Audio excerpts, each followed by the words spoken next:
here we are. I turned down here at the next block. Thanks, mister. I'll get off there.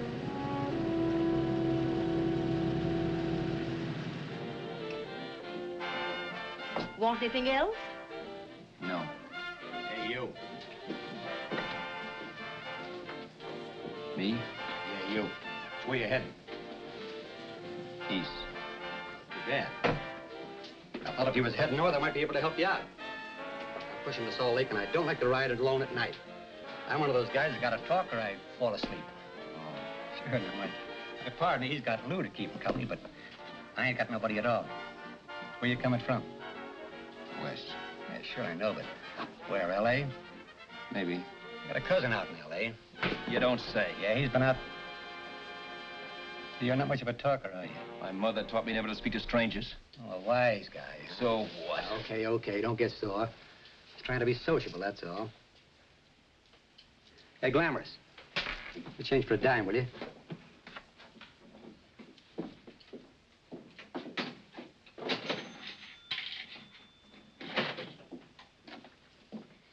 Let's have something quieter this time, Joe. My head's splitting. Is that what's wrong with it?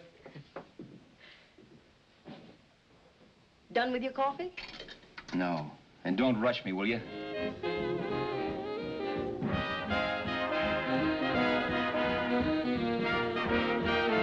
Hey, turn that off. Will you turn that thing off? What's eating you now? Yeah, what's eating you? That music, it stinks. Oh, you don't like it, huh? No, turn it off. Oh, wait a minute, pal. That was my nickel, see? This is a free country, and I play whatever I want to. Okay. Sure, and if you don't like it, you don't have to listen to it. And you can leave here anytime you want to. Okay, I'm sorry I asked. First good piece played tonight and you don't like it. Some people just ain't got any good taste.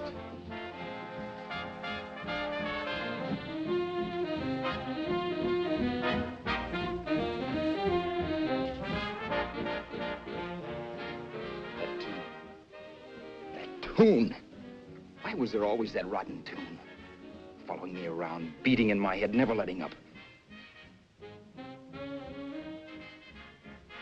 Did you ever want to forget anything? Did you ever want to cut away a piece of your memory or blot it out? You can't, you know. No matter how hard you try. You can change the scenery, but sooner or later you'll get a whiff of perfume or somebody will say a certain phrase or maybe hum something. Then you're licked again. I can't believe that you're in love with me. I used to love that song once. So did the customers back in the old Break of Dawn Club in New York. I can't remember a night when I didn't get at least 3 requests for it. Sue, she was always selling it too. Those were the days.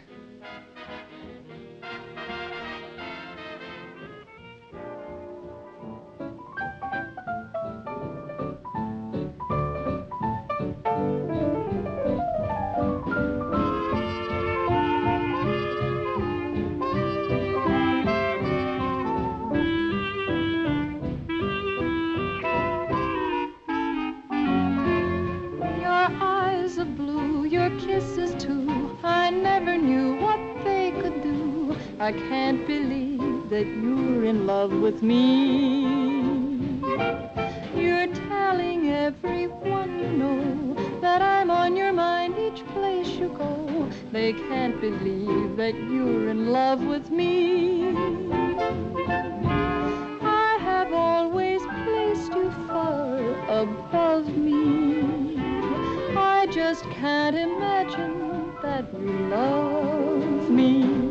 And after all is said and done, to think that I'm the lucky one, I can't believe that you're in love with me.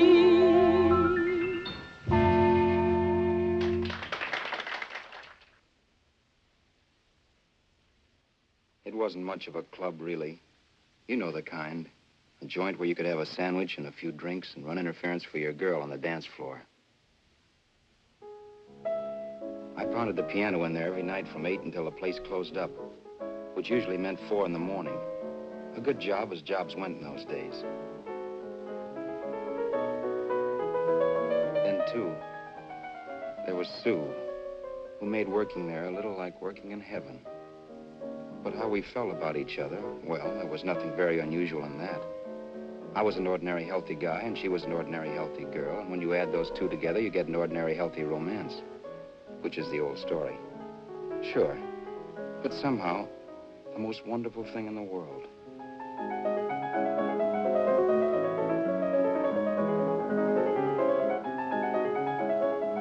All in all, I was a pretty lucky guy.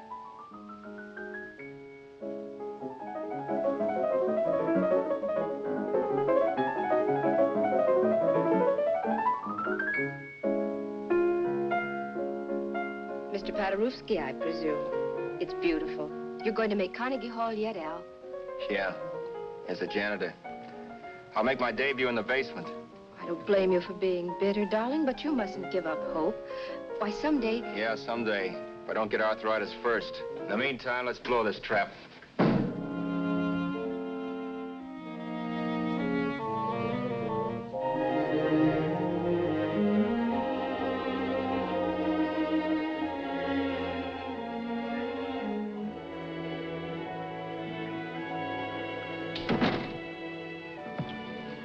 Like to get something to eat, hon? Oh, I don't think so, Al.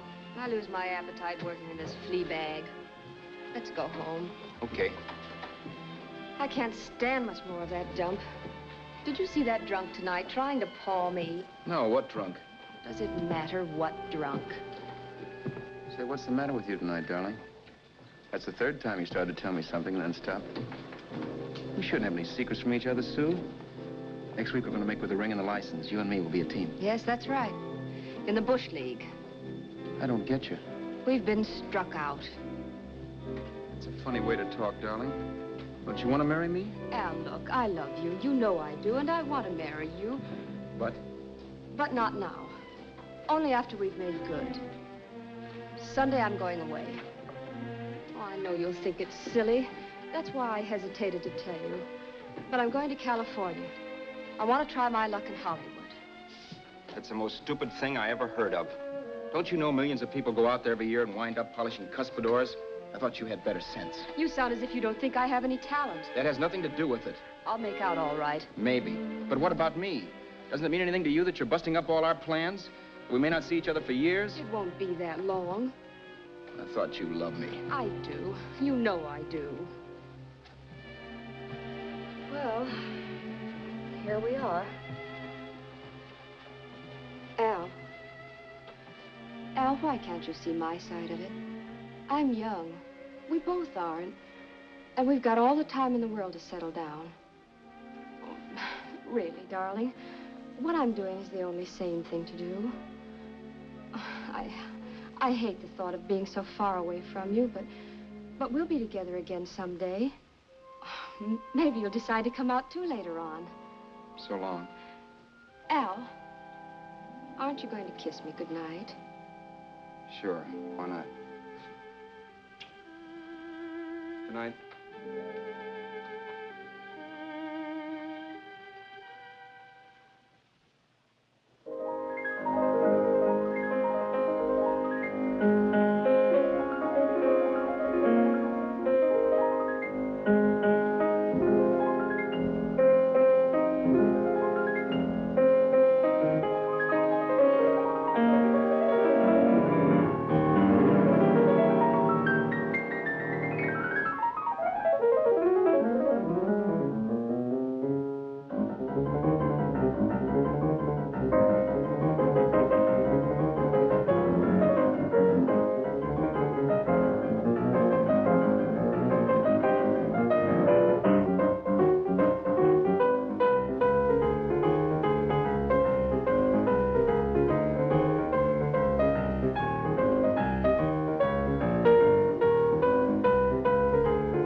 Roberts.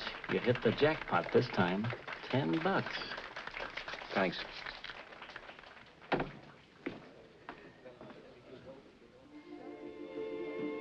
So when this drunk handed me a 10 spot after a request, I couldn't get very excited. What was it, I asked myself? A piece of paper crawling with germs. Couldn't buy anything I wanted. It couldn't... Then I thought of something.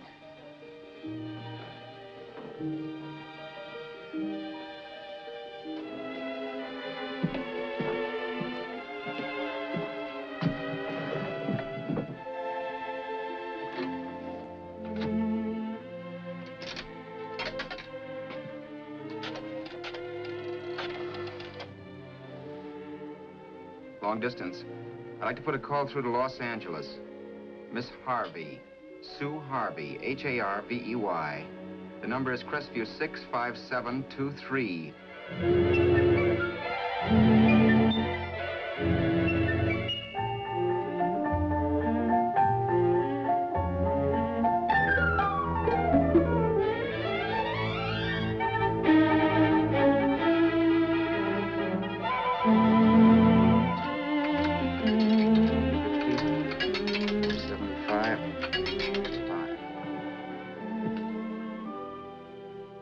Hello, Sue? This is Al. Oh, baby, it's great to hear from you, too. What's that? You do? Oh, me too, darling. I thought I'd go batty without you. I just had to... Huh? You're working as a hashlinger? Gee, honey, that's tough. Those guys out in Hollywood don't know the real thing when it's right in front of them. You just stick it out, Sue, baby. Keep going around to those casting offices. I'm sure you'll click. Look, I'll tell you what. You stay put out there, I'll come to you. No, don't try to stop me. Just expect me. Train? Who knows? Train, plane, bus, magic carpet. I'll be there if I have to crawl. If I have to travel by pogo stick. And then, let's get married right away, huh? That's the stuff. That's what I've been wanting to hear you say. Well, goodbye for now. I'll be seeing you soon. Yeah. Bye. The only way I could cross country was to thumb rides. For even after hawking everything, I only had enough money to eat. Money. You know what that is. It's the stuff you never have enough of. Little green things with George Washington's picture that men slave for, commit crimes for, die for. It's the stuff that has caused more trouble in the world than anything else we ever invented. Simply because there's too little of it. At least I had too little of it. So it was me for the thumb.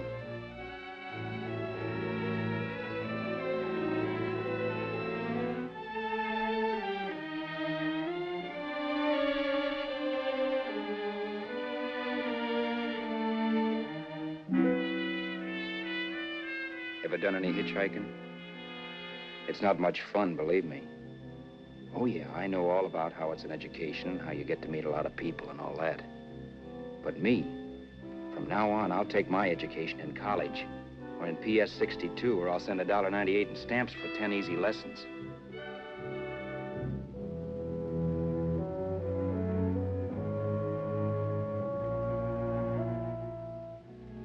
Thumbing rides may save your bus fare, but it's dangerous. You never know what's in store for you when you hear the squeal of brakes. If only I had known what I was getting into that day in Arizona. Here, throw that in the back seat. Okay, let's go. Make sure that door is closed.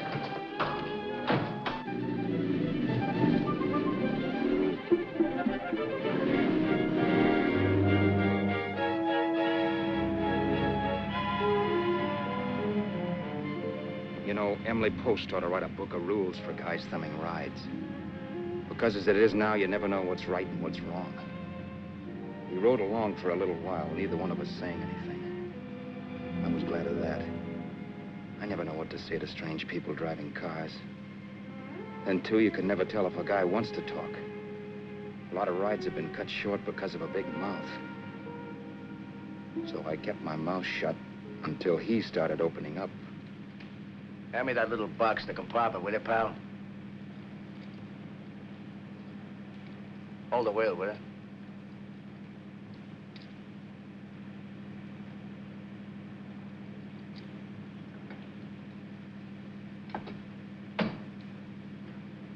How far are you going?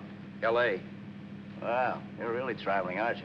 Yeah, but I don't expect to make it for a couple of years at the rate I've been promoting rides. Not much luck, huh? Sure, all bad. Not many people stop for a guy these days. Afraid of a stick-up, maybe. Well, you can't blame them. Where you coming from? New York? Well, New York. You're in luck this time. I'm going all the way. Right through to Los Angeles. You drive a car? Sure. Whenever you're tired, let me know. I'll holler. I guess at least an hour passed before I noticed those deep scratches in his right hand. They were wicked. 3 puffy red lines about 1/4 of an inch apart. He must have seen me looking at them because he said, Beauties, aren't they? They're gonna be scars someday. What an animal. whatever it was, it must have been pretty big and vicious to have done that. Right on both counts, New York. I was tussling with the most dangerous animal in the world. A woman. She must have been Tarzan's mate. Looks like you lost the bob. Certainly wasn't a draw. You know, there ought to be a law against dames with claws. Yeah. I tossed her out of the car in her ear. Was I wrong? Give a lift to a tomato, you expect her to be nice, don't you? Yeah. After all, what kind of dame son rides? Sunday school teachers? Yeah. A little witch. She must have thought she was riding with some fall guy. And me, who's been booking horses around racetracks since I was 20. I've known a million dames like her. 2 million. Yeah. Stopped the car, opened the door. Take it on the Arthur Duffy sister, I told her. That's the stuff. As I was done, huh? But if you want to see a real scar, brother, get a load of this. What? I got that one, Dooley. Dooley? Yeah, we're just kidding, of course. My dad owned a couple of Franco-Prussian sabers. Kept them on the wall for decorations. Well, one day, another kid and I took them down when the old man wasn't around. Had a duel. He got me in the arm here. Pretty mean cut. Infection set in later. Yeah, I can see that. Now, give me that box again, will you? Yeah.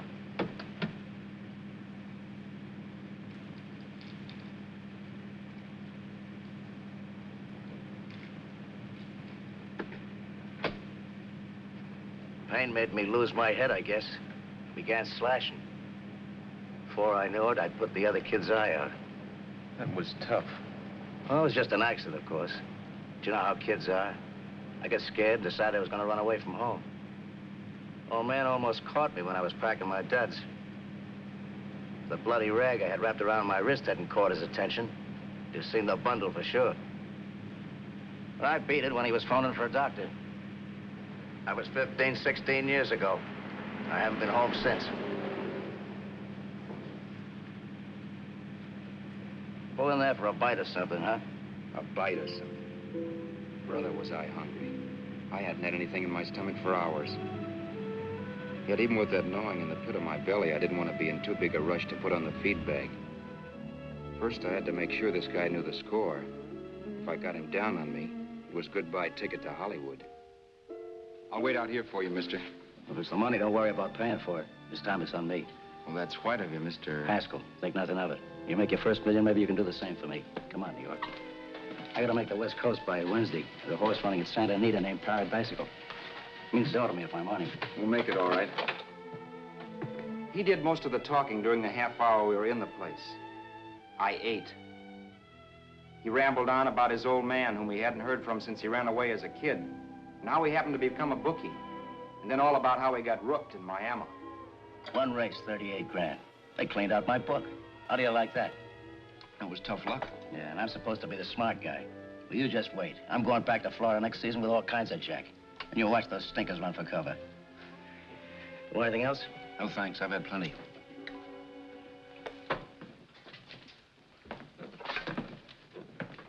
That check there, sister? Oh, just a minute. Your change, sir. Keep it, sister. Oh, thank you, sir. Call again. I'll be waiting outside for you when you finish work. Sharp check, huh?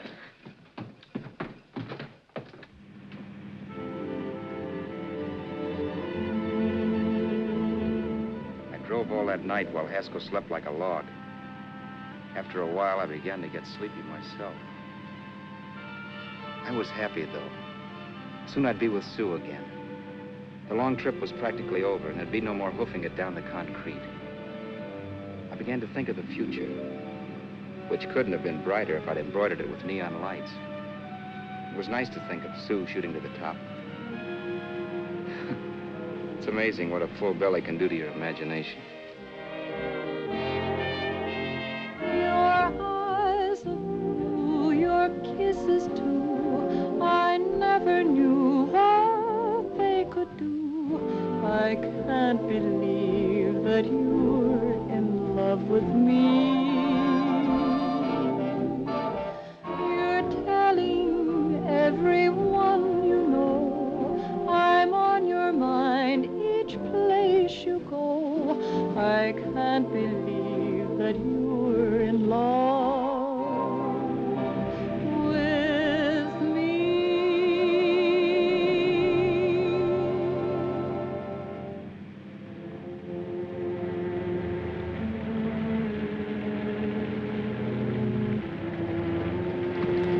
Mr. Haskell? Mr. Haskell? Mr. Haskell, wake up. It's raining. Don't you think we ought to stop and put up the top?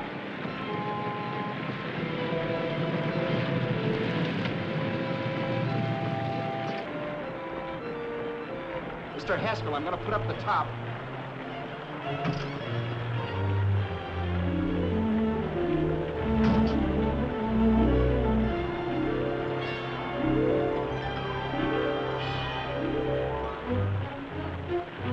Until then, I'd done things my way. But from then on, something else stepped in and shunted me off to a different destination than the one I had picked for myself. For when I pulled open that door... Mr. Haskell, what's the matter? Are you hurt? Are you hurt, Mr. Haskell? Start your sermon. I'll listen to it. But I know what you're going to hand me even before you open your mouths. You're gonna tell me you don't believe my story of how Haskell died and give me that don't make me laugh expression on your smug faces. I saw it once he was dead, and I was in for it. Who would believe he fell out of the car? Why, if Haskell came too, which of course he couldn't, even he would swear I conked him over the head for his dough. Yes, I was in for it. Instinct told me to run, but then I realized it was hopeless. There were lots of people back down the road who could identify me. That gas station guy and the waitress. I would be in a worse spot then, trying to explain why I beat it.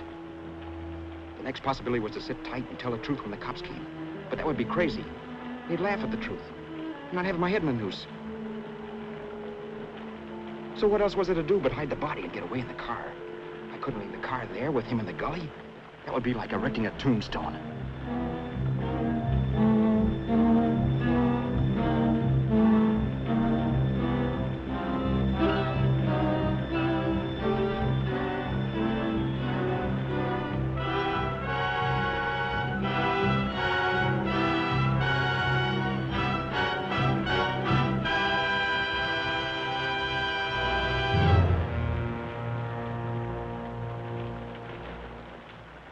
My idea was to cover him with brush, not to rob him. But then I remembered that even if I only drove the car for 100 miles or so, I would need money for gas. Besides, it was stupid of me to leave all that money on a dead man. Not only that, I'd have to take his driver's license in case I was stopped for something.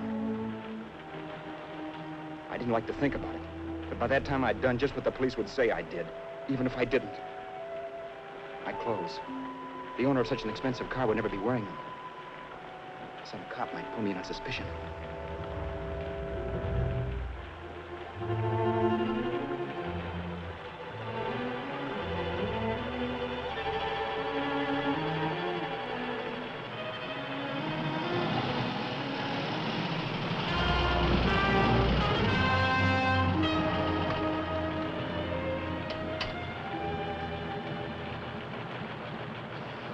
Hey, you, this your car? Don't you know better than to leave a car with the wheels halfway in the middle of the road? That's the way accidents happen. I'm sorry, officer. I was just putting up my top. I didn't think. Well, the next time, think. I'll let you go now, but watch your step in the future. I know that's a lonely stretch, but cars come by here once in a while, and we have plenty of crack-ups. Thanks, officer.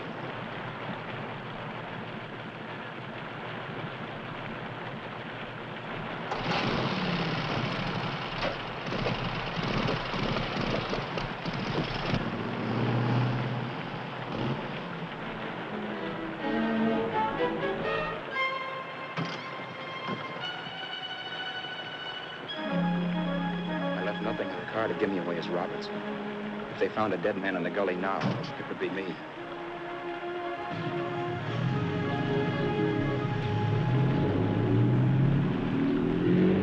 As I drove off, it was still raining. The drops streaked down the windshield like tears. I kept imagining I was being followed and that I could hear sirens back in the distance. Just how long it took me to cover the 60-odd miles to the California state line, I don't know. I lost all track of time. But the rain had stopped and the sun was up when I pulled up to the inspection station.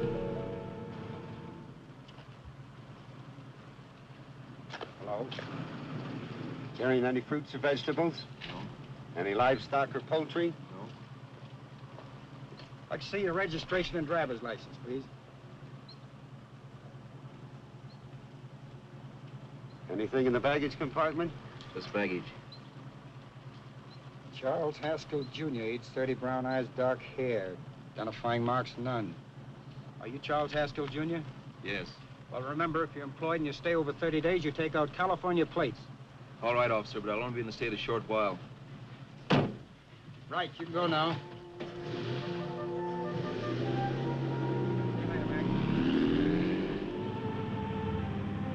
I couldn't drive any farther without some sleep. Cops or no cops, I knew I had to hit the hay and hit it hard. I was dead tired.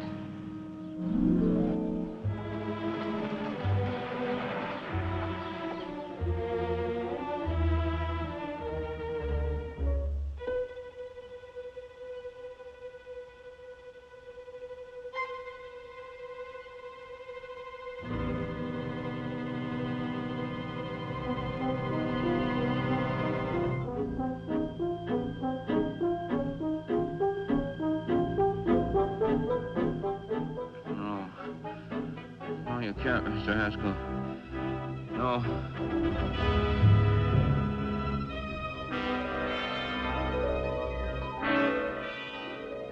Mr. Haskell, you can't die. I think I did it. No, Mr. Haskell. No. No.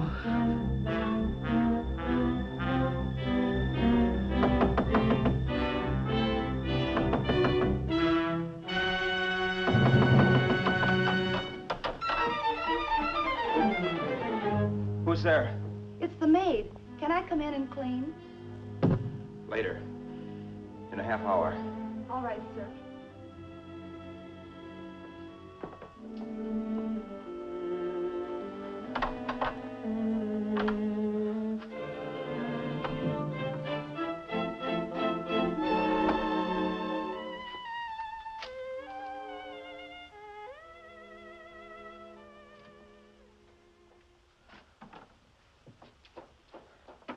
There was no time to lose. Every minute I had to be Charles Haskell was dangerous. And I'd have to be Charles Haskell until I got to some city where I could leave the car and be swallowed up.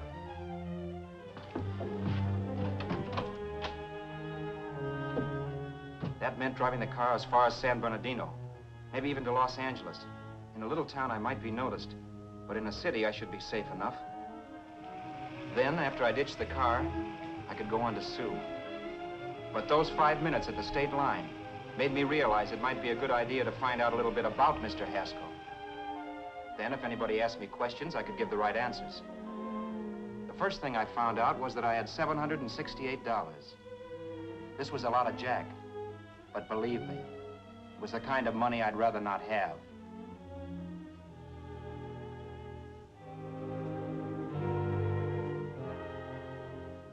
And then I found out from a letter Haskell was carting around in his bag that he wasn't the open-handed, easygoing big shot who went around buying dinners for strange hitchhikers.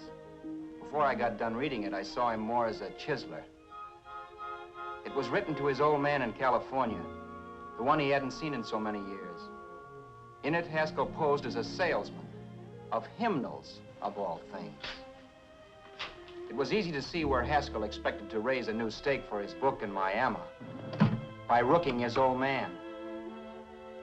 That was about all I found out from his effects, and it was enough. I told myself, maybe old man Haskell was lucky his son kicked off. He would never know it, but it saved him from taking a flyer in sacred literature preferred.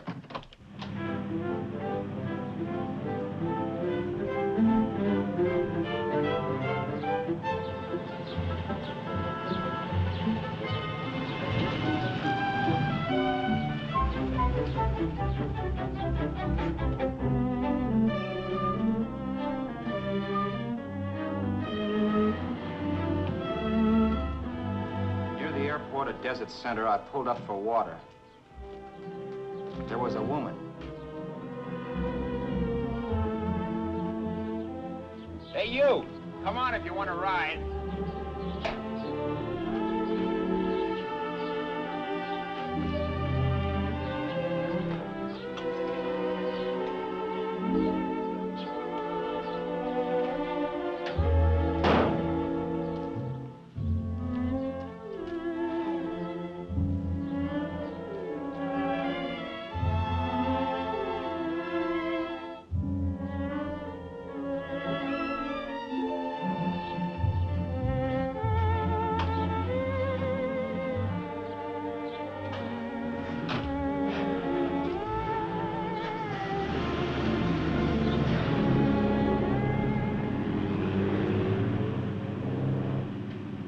How far are you going? How far are you going? That took me by surprise, and I turned my head to look her over. She was facing straight ahead, so I couldn't see her eyes. But she was young, not more than 24. Man, she looked as if she'd just been thrown off the crummiest freight train in the world. Yet, in spite of this, I got the impression of beauty. Not the beauty of a movie actress, mind you, or the beauty you dream about when you're with your wife, but a natural beauty. A beauty that's almost homely because it's so real. Then suddenly she turned to face me. How far did you say you were going? Los Angeles? L.A.? L.A.'s good enough for me, mister. That's what I was afraid of. What'd you say? Oh, nothing, just thinking out loud. People get in trouble for doing that. What's your name? You can call me Vera if you like. You live in Los Angeles? No. Where are you coming from? Oh, back there. Needles? No. Oh, sure, Phoenix. You look just like a Phoenix girl. Are the girls in Phoenix that bad? The girl must have been pretty tired, because she fell asleep not 20 minutes after she stepped into the car. She lay sprawled out with her head resting against the far door, like Haskell. I didn't like that part of it much, but I didn't wake her up. It wasn't that this girl still worried me. I'd gotten over that funny feeling I had when she looked at me, which I put down as just my jangled nerves. With her eyes closed and the tenseness gone out of her, she seemed harmless enough. And instead of disliking her, I began to feel sorry for her. The poor kid probably had had a rough time of it. Who was she anyway? And why was she going to Los Angeles? And where'd she come from in the first place? The only thing I knew about her was her name. Not that it made any difference. A few hours more and we'd be in Hollywood. I'd forget where I parked the car and look up Sue. This nightmare of being a dead man would be over. Who this dame was, well, it was no business of mine. Where did you leave his body? Where did you leave the owner of this car? You're not fooling anyone. This buggy belongs to a guy named Haskell. That's not you, mister. You're out of your mind. That's my name, Charles Haskell. I can prove it. It's my driver's Save license. yourself the trouble, mister. Having Haskell's wallet only makes it worse. It just so happens I rode with Charlie Haskell all the way from Louisiana. He picked me up outside of Shreveport. You rode? You heard me. Then it all came back to me. All the talk about dueling and scars and scratches. There was no doubt about it. Vera must be the woman Haskell had mentioned. She must have passed me while I slept. Well, I'm waiting. My goose was cooked. She had me. That Haskell guy wasn't dead yet. He wasn't stretched out stiff and cold in any Arizona gully. He was sitting right there in the car, laughing like mad while he haunted me. Well? There was nothing I could say. It was her move.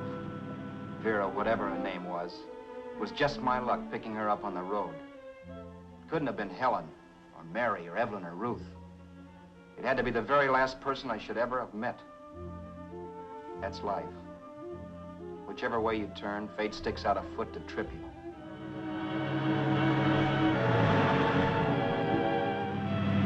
I told her everything, but she didn't believe my story. I should have saved my breath. That's the greatest cock and bull story I ever heard. So he fell out of his car.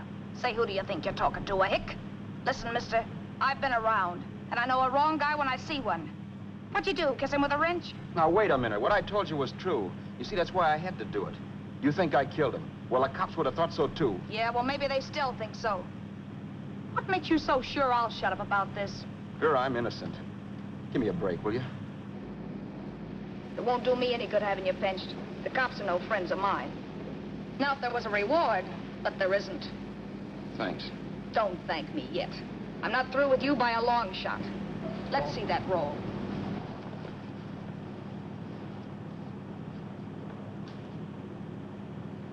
Is that all Haskell had?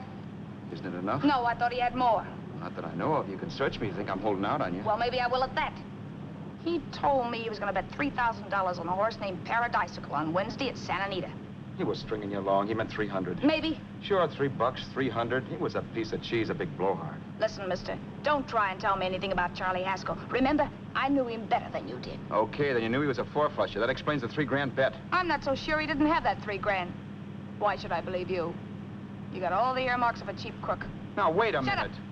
You're a cheap crook and you killed him. For 2 cents, I'd change my mind and turn you in. I don't like you. All right. Don't get sore. I'm not getting sore. But just remember who's boss around here. If you shut up and don't give me any arguments, you'll have nothing to worry about. But if you act wise, well, mister, you'll pop into jail so fast it'll give you the bends. I'm not arguing. Well, see that you don't.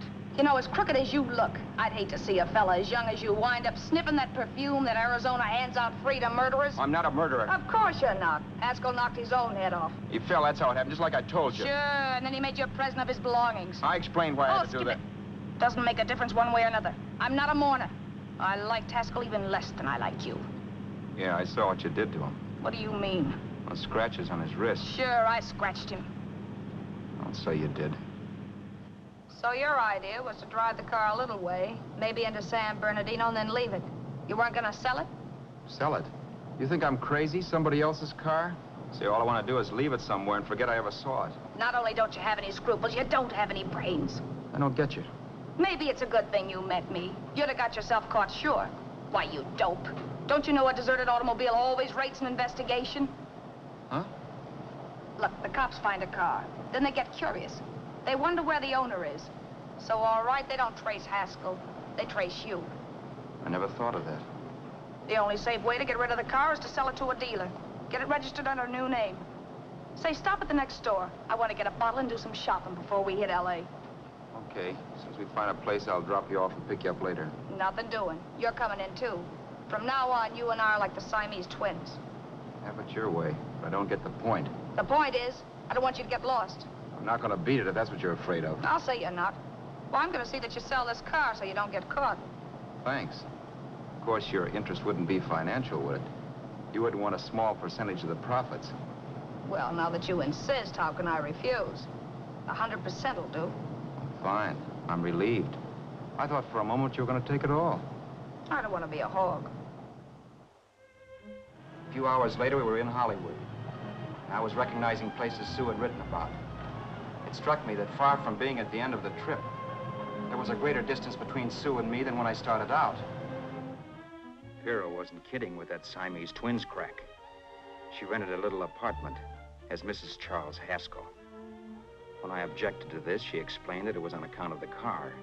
A dealer might think something was funny if he called and found we were using different names.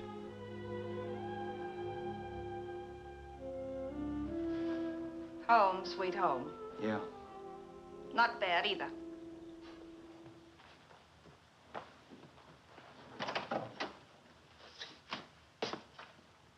In case there's any doubt in your mind, I'll take the bedroom.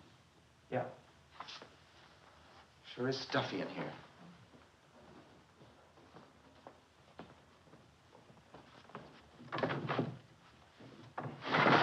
Keep the window shut. Okay. The old crow downstairs said there's a folding bed behind this door.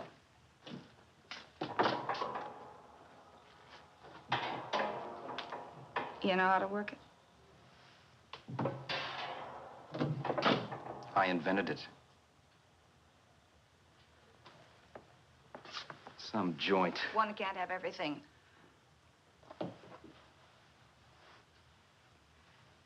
I'm first in the bathtub. I don't know why, but I figured you would be.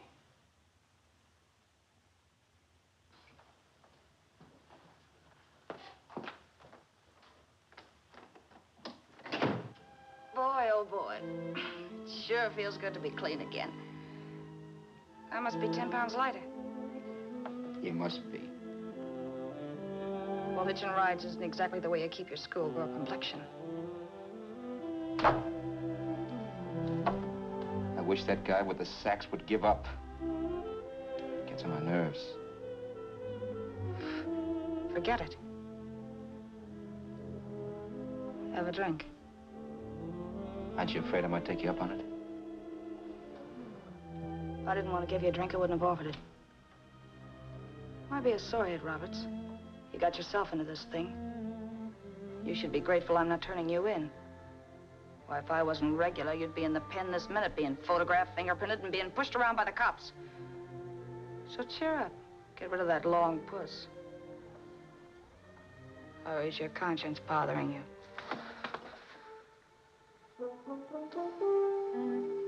No. It isn't. Swell. That's the spirit. He's dead and no moaning around will bring him back. Anyway, I never could understand this worrying about something that's over and done with. Now look, Vera, for the last time I didn't kill him. Haskell was a sick man. Maybe he was dead before he fell out of the car. I don't know. Sure. He died of old age. All right. So if it'll make you sociable, you didn't kill him.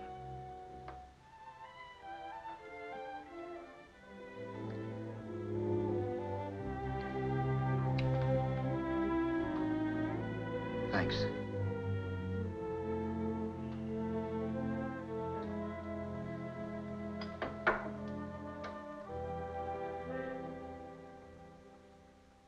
We're out of liquor, Roberts. Yeah. Too bad. I felt like getting tight tonight. Well, I think you succeeded. Am I tight? As a prima donna's corset. That's good. I wanted to get tight. Why? What have you got to get tight about? Oh, I don't know. Few things. Huh. You should have my worries. If I had your troubles, I'd stay sober. And I've got the key to that door. Yeah. Maybe you're right. I'm always right. You know, I don't like your attitude, Roberts. Well, there's a lot of things I don't like. Sure. But life's like a ball game. You gotta take a swing at whatever comes along before you wake up and find it's a ninth inning. I bet you read that somewhere. That's the trouble with you, Roberts. All you do is bellyache. Instead of taking it easy and, well, trying to make the best of things. But maybe that's what's wrong with the whole world. Get the professor. People knock themselves out trying to buck fate. Now, take you, for instance. You're lucky to be alive. Why, suppose Haskell had pulled open your door. You'd be playing a harp now. Think of that. You think of it. I'm tired of thinking. There's plenty of people dying this minute. I would give anything to trade places with you. I know what I'm talking about. I'm not so sure. At least they know they're done for. They don't have to sweat blood wondering if they are. Your philosophy stinks, pal. We all know we're gonna kick off someday. It's only a question of when.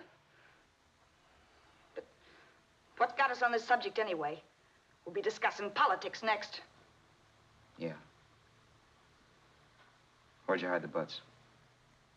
On the table, sucker.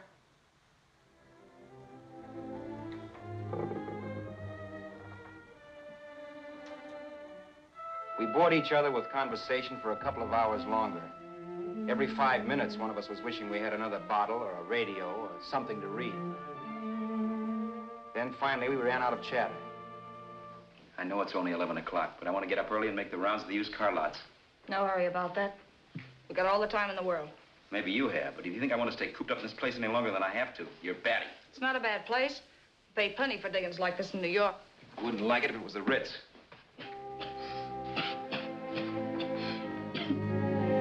Rotten liquor. You got a mean cough. Want to do something about it. I'll be all right. That's what Camille said. Who? Nobody you know. Wasn't that the dame that died of consumption? Yeah. Wouldn't it be a break for you if I did kick off? You'd be free with all Haskell's dough and car. I don't want to see anybody die. Not even me. Especially not you. One person died of me. If you did, well, that's all I need. You don't like me, do you, Roberts? Like you. I love you. My favorite sport is being kept prisoner. After we sell the car, you can go to blazes for all I care, but not until then.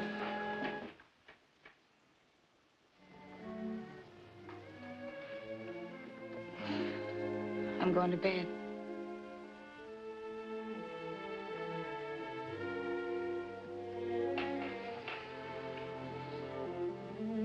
Good night, Roberts. Don't try and sneak away during the night. All the doors are locked. Anyway, if I find you gone in the morning, I'll notify the police. They'll pick you up. Don't worry, I know when I'm in a spot. Well, good night. I hope that portable rack isn't too uncomfortable for you. Don't lose any sleep over it, will you, Vera?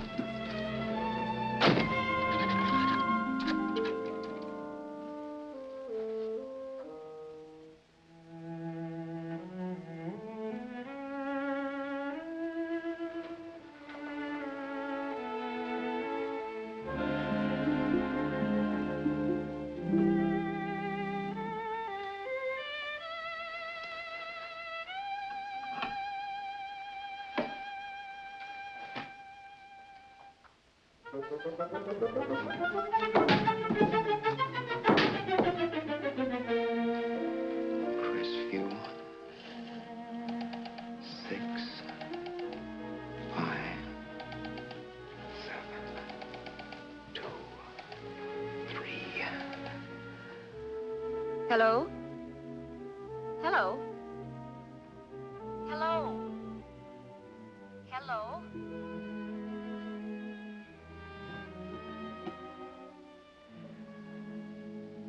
No. Not yet, darling. Tomorrow. Maybe. If this were fiction, I would fall in love with Vera, marry her, and make a respectable woman of her. Or else she'd make some supreme Class A sacrifice for me and die. Sue and I would bawl a little over her grave and make some crack about there's good in all of us. But Vera, unfortunately, was just as rotten in the morning as she'd been the night before. All right, I'm coming. Look, Vera, it's almost noon. So what? The dealers will be there all day? I'll be there all year, too, but that doesn't mean I'm going to wait that long.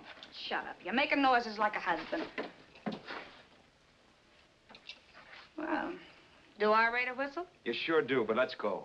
Let's go, let's go. I spent $85 and 2 hours preparing bait, and all you can say is let's go. Come on.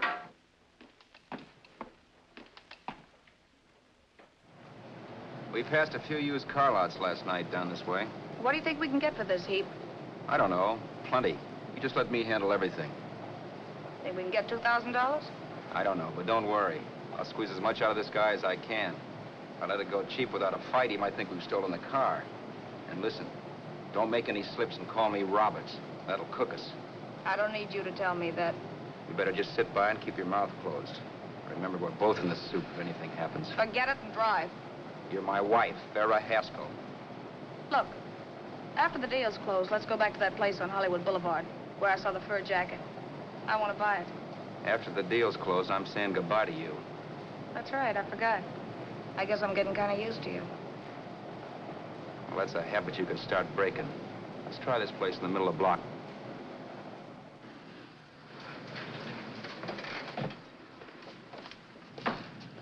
Good afternoon. What can I do for you? We're interested in selling a car. If the price is right. Well, if it's in good mechanical condition, it should blue book for about $1,600. Tony, take a look at this motor. $1,600. Are you kidding?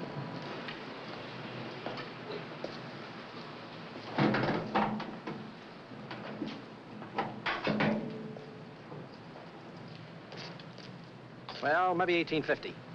Before I let it go for $1,850, I'll wreck it and collect the insurance first.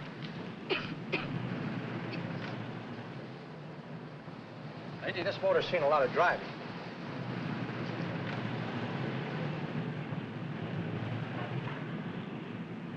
Well, the mechanic inspected the car. We haggled. At last, when we were all worn out, we hit a compromise. His price. Okay, it's a deal. All right, come in. We'll sign the papers. I have the ownership papers right here with me. Look, Vera, in the meantime, will you clean out the dash compartment? There may be some stuff in it. All right, darling. 1,850 bucks. That dirty crook.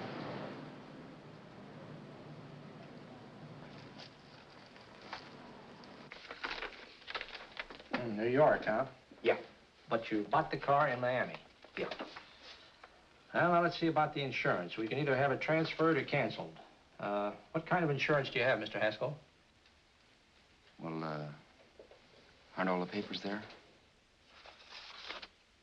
I don't see any. Surely you know what type of insurance you carry in the car. The name of the company?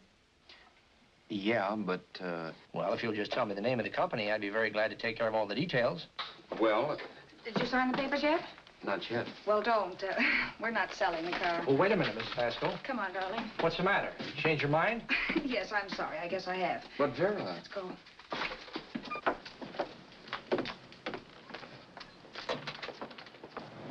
You got me out of a tight spot, Vera. But I still don't understand all this. You will in a minute. I almost threw away a gold mine. 1850 isn't to be sneezed at. The car doesn't book for as much as I thought. We're not selling the car. You want to keep it. Now, wait a minute, Vera. You said yourself I wouldn't be safe until the car was in someone else's name. I'd like to be free of this mess when I go. That's just it, Roberts. You're not going. There's a drive-in at the next corner. Pull in there and we'll get a bite to eat. And I'll explain. What is this, another one of your brilliant ideas?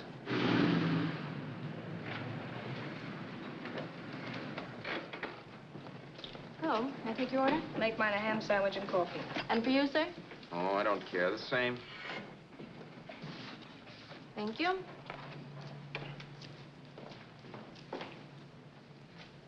Get this, Vera.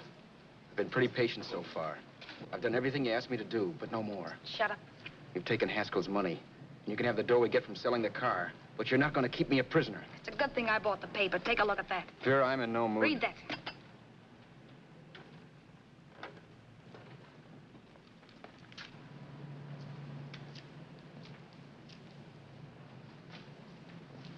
No.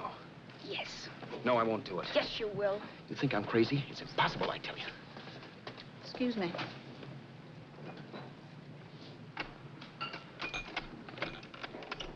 Blow the horn when you're through. No one could possibly get away with an act like that. It'd be wise to me in a minute. Don't be yellow. You look enough like him. The same coloring and the same build. See how his clothes fit you? No kidding, you almost had me fooled for a while. Oh, grow up, Vera. Don't you think a father knows his own son? And there must be other relatives. The father won't have to know you. We'll wait till he gives up the ghost. He's an old geezer and he won't pull through. And as far as other relatives are concerned, they haven't seen you in 15 or 20 years. Eat. I'm not hungry. And I won't do it. It's not as tough as it sounds. Remember, you've got all kinds of identification. His car, letters, license. I could never get away with it. It's the stupidest thing I've ever heard. The old boy has scads of dough. Look in the paper there. Personal fortune assessed at over 15 million. He'll leave plenty, I tell you. Maybe he cut off his son. How do we know? It's out, Vera. I won't have anything to do with it. I think you will. Look, Vera, I'll do anything within reason. But not that. So forget it. Find yourself another stooge. Giuseppe. You'll be fixed for the rest of your life as Charlie Haskell. You can take your inheritance and go away. No more worrying about the rent, no sweating, scheming, wondering where your next meal's coming from. Think about that, Roberts. Vera, please, you're talking too loud. On this, I'm splitting 50-50 with you. Sure, why not? We're both alike, both born in the same gutter. Now, take it easy, Vera. There's people around here. You don't know what you're talking about. We'll wait till we read that old man Haskell's dead. And you show up. Like you read in New York that he was sick. No. Suppose he doesn't die. He will. I know he will. Something tells me. But as much as I insisted I would have no part of her scheme, Vera was taking it for granted I would. Neither of us had our mind on the cards as we played that night. I knew we were just trying to kill time between newspaper editions. This was a death watch for Vera. Maybe it was for me, too. Don't you realize if I'm caught, they'll want to know where I got the car and stuff, and they'll have me on a murder charge. If you're smart, you won't get caught. I knock for 7. And if I'm caught, don't you realize you'll be out, too? 18 points, that gives me 30. How will I be out? You'll be out $1,850 we would have gotten on the car. Really, Vera, you'd be an awful chump if you threw away all that dough on a dizzy long shot. Let me sell the bus tomorrow. With the money it'll bring and what you've already got, a clever kid like you can run it up in no time. Then we'd both be in the clear. I'll be in the clear anyway. Maybe. Maybe. But if I got caught, I'd get good and sore at you, you know. You mean you'd squeal? Well, no, not squeal exactly. Never mind what you meant. Even if you did tell the cops I was in on it with you, what could they do to me? They might give me the same medicine they gave you. Yeah. A rope. But I'm on my way anyhow. All they'll be doing will be rushing it. All right. But think of the 1850 you'd lose. You'd kick yourself along the block if you ever let it get away from you. I'll take the chance. Want another drink? You're being a goon. That's the way people wind up behind the 8 ball. Once they get a few dollars, they become greedy and want more. My. Caesar. Who? You know that Roman general? He got his for being greedy. He wasn't satisfied, so the final wind-up was he took the count. A couple of days ago, you didn't have a dime. Why, you were so broke you couldn't pay cash for a postage stamp. Now you've got almost $700 with $1,850 in the offing. Take my advice. Don't try for more. I'm tired of this game. Let's have some blackjack.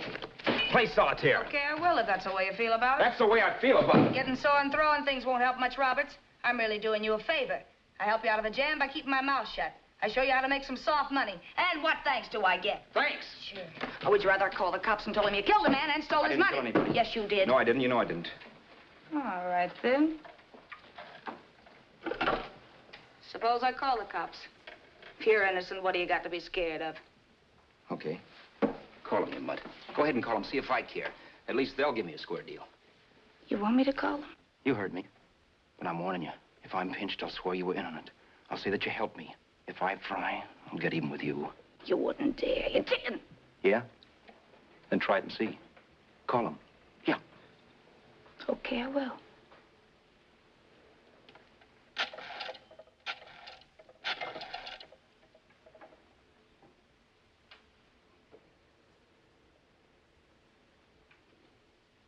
Information? I want the number of the Hollywood police station. Okay, I got it. Thanks. Wait a minute, Vera. You wouldn't do that. Wouldn't I? Give me that and I'll show you if I would. Take it easy now. Let's talk this over. This was early in the evening, and the conversation, while hectic, was at least pitched low. But as the minutes passed, and more obstacles to her plan popped into my head, the air got blue. Each word coming from our lips cracked like a whip.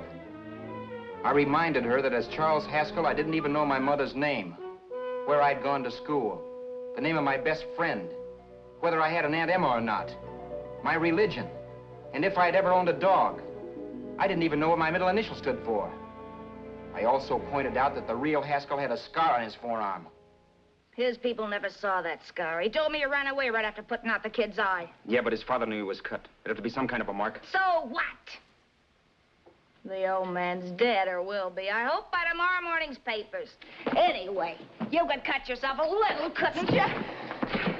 Boy, for that kind of dough, I'd let you cut my leg off. You're drunk and you're crazy mad, Vera. Turn me in if you want to, but I won't get mixed up in this. Besides, how do we know? Haskell was such a phony. Maybe he wasn't the man's son at all. Maybe he just dreamed it up. Well, dream it or not, you won't be dreaming when the law taps you on the shoulder. There's a cute little gas chamber waiting for you, Roberts. And I hear extradition to Arizona's a cinch. Where's that phone? Vera! Leave me alone. Vera! Here. I want a phone. Call police. I hate you yellow stinker. You leave me alone. I'll let you alone when you promise to leave the phone where it is. You're drunk. You don't know what you're doing. You're hurting me. Will you promise? All right.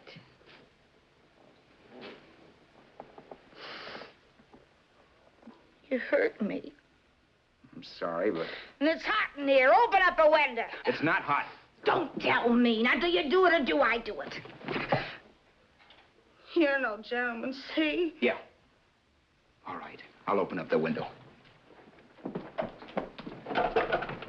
Vera!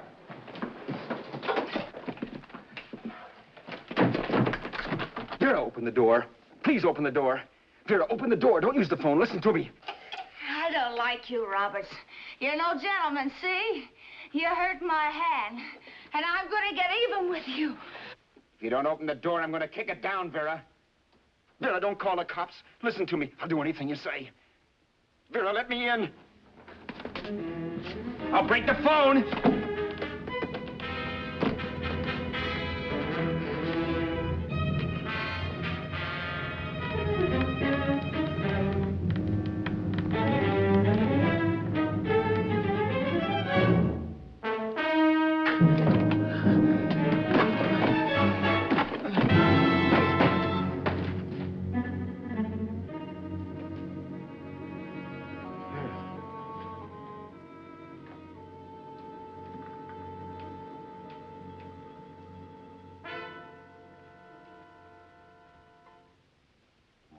The world is full of skeptics.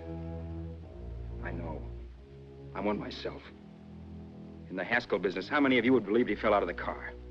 And now, after killing Vera without really meaning to do it, how many of you would believe it wasn't premeditated? In a jury room, every last man of you would go down shouting that she had me over a barrel and my only out was force. The room was still.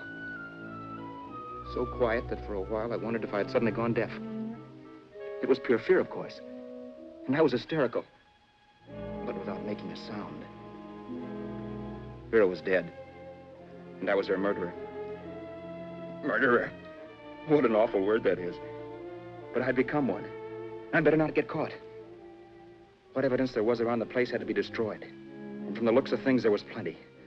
Looking around the room at things we'd bought was like looking into the faces of 100 people who'd seen us together and who remembered me. This was the kind of testimony I couldn't rub out. No. I could burn clothes and hide bottles for the next 5 years. There'd always be witnesses. The landlady, for one. She could identify me. The car dealer, the waitress in the drive-in, the girl in the dress shop, and that guy in the liquor store. They could all identify me. I was cooked. Done for. I had to get out of there. While once I'd remained beside a dead body, planning carefully how to avoid being accused of killing him, this time I couldn't. This time I was guilty. Knew it. Felt it. I was like a guy suffering from shock. Things were whirling around in my head. I couldn't make myself think right. All I could think of was the guy with the saxophone and what he was playing. It wasn't a love song anymore. It was a dirge.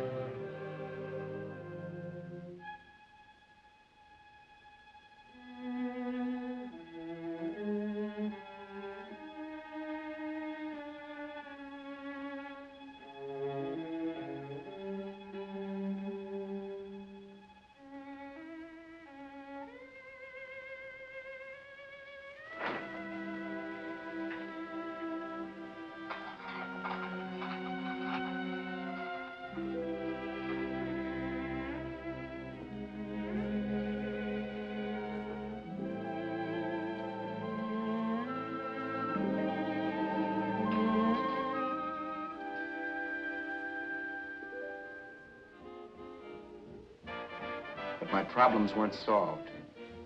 I had to stay away from New York for all time. Because Al Roberts was listed as dead and had to stay dead. And I could never go back to Hollywood. Someone might recognize me as Haskell. Then, too, there was Sue. I could never go to her with a thing like this hanging over my head. All I could do was pray she'd be happy.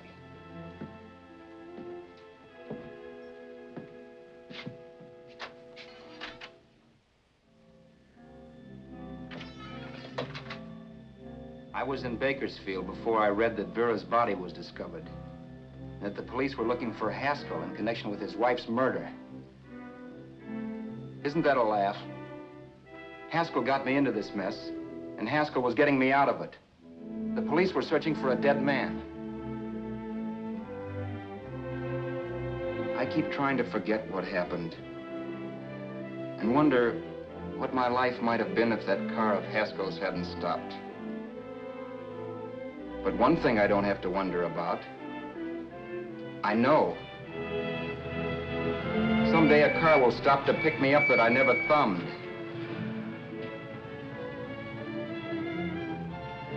Yes. Fate, or some mysterious force, can put the finger on you or me for no good reason at all.